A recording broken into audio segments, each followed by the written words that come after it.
नमस्कार. आज जागतिक महिला दिन. महिला दिनाच्या सर्व महिलांना हार्दिक शुभेच्छा. महिलांचं कर्तृत्व, त्यांची भरारी झेप याबद्दल सगळ्यांना ज्ञात आहेच.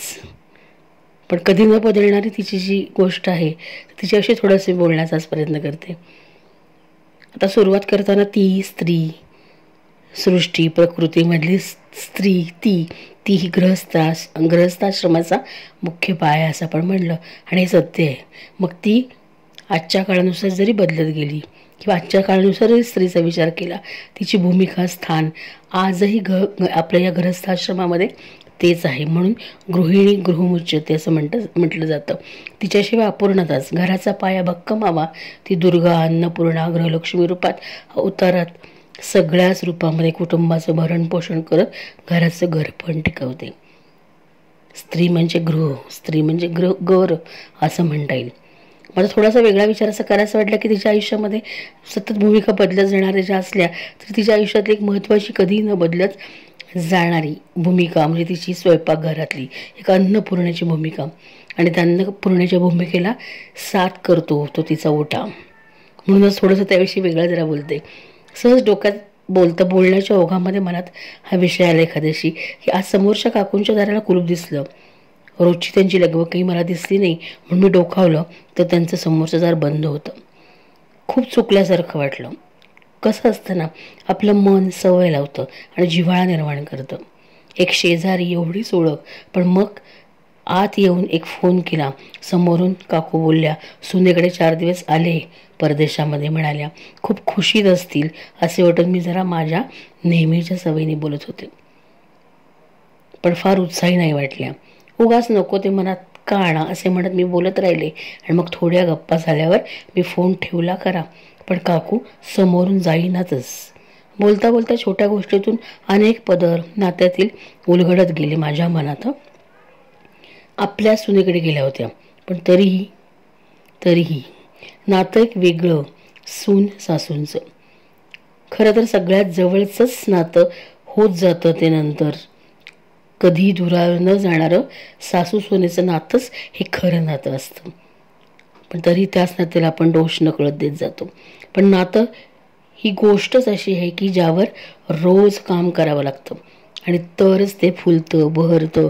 नाहीतर काळाच्या ओघामध्ये ते संपून जातं, त्याची घुसमट होते आणि गैरसमजापोटी ते दुरापास्त होत जातं. नातं एकमेकापासून वेगळं होऊ शकतं. संदर्भ जरी बदलतात तरी मनातल्या भावना या कधी न संपणारच असतात, कारण आपलं मन आपल्या ताब्यात नसतंच कधी.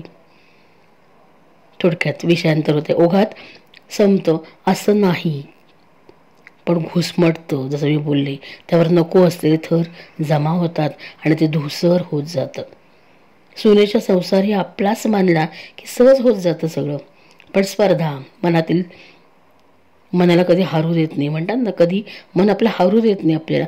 तिच्यापेक्षा मीच कशी श्रेष्ठ किंवा मीच कशी कमी हे मनात सतत आपल्या असू दे. मग कोणतंही नातं असू दे, समोर स्त्री दिसली की मनामध्ये ईर्ष्याही येतेच.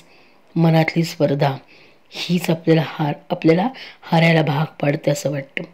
आता ह्या सासू सोनेच्या नात्याच्या संदर्भामध्ये सुद्धा खरं तर सुनेनी तिच्या सोयीनुसार, तिच्या कामाच्या परिस्थितीनुसार तिचं घर बदललं, तिचा संसार बदलला.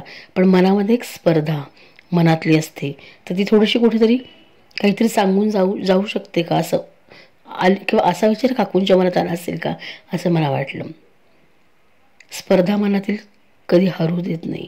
मग गाठ सैल होत जाते. एका घराची 2 घरं होतात मानली तर ही जमेची बाजू खरं तर.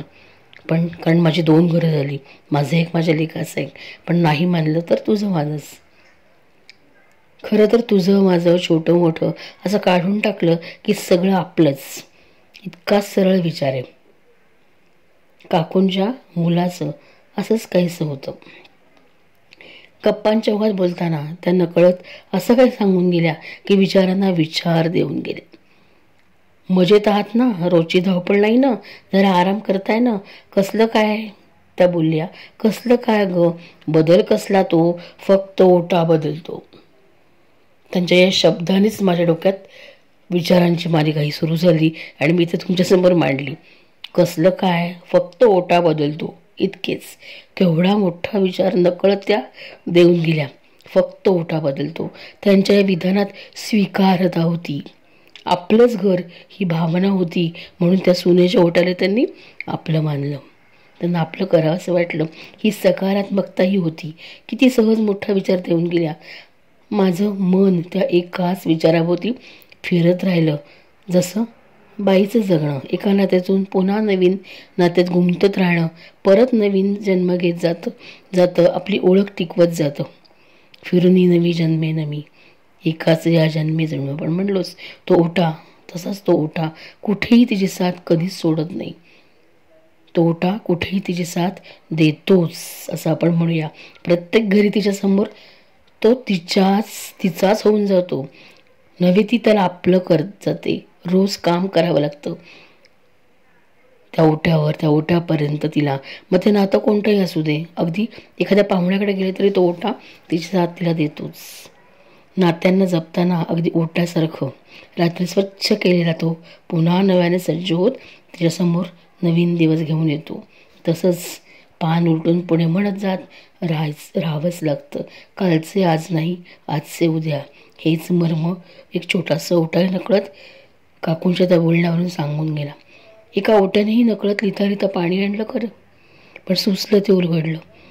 आज महिला दिन म्हणून महिलांचाच आधारस्तंभ असलेला ओटा नकळत त्याच्याविषयी बोलावंसं वाटलं. काकूंच्या परत घरी येण्याची उत्सुकता त्यांच्या ओट्याला आहेच आणि मलाही. किती सहज मोठं गोष्ट सांगून गेल्या काकू. फक्त ओटा बदलतो. धन्यवाद.